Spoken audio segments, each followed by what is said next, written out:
na ba yung gulay na pinabili ko sa inyo? Opo, Nay Perla.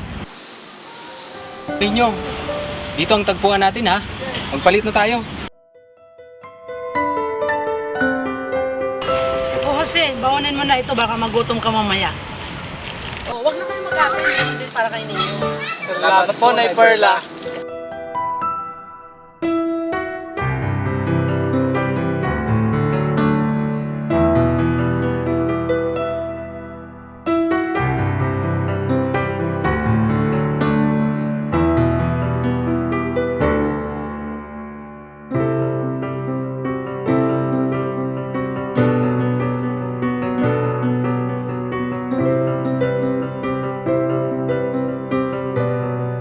Ninyo, palit na tayo.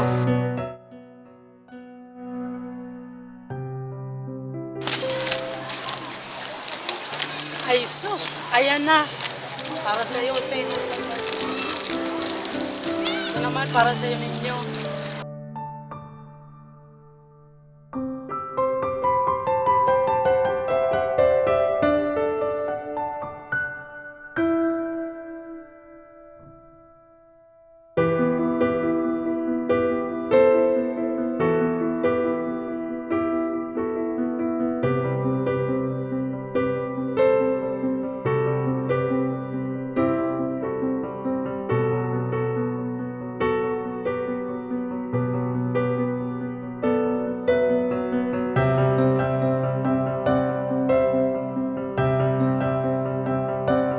Pinilit kong magtinda kahit gabi na para magkapera tayo ngayong Pasko.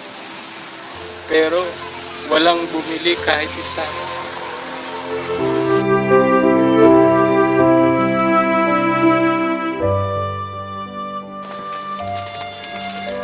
Nay Perla, ha? Gawa ka na. Wow, sapatos! Nay Perla, maraming salamat po. O, pumasok na tayo sa loob at dito na kayo mag-survey. Tatay po walang kasama sa bahay. Maghihintay na siya sa loob. Talaga po? Salamat po. Totoo nga po talaga ang Pasko.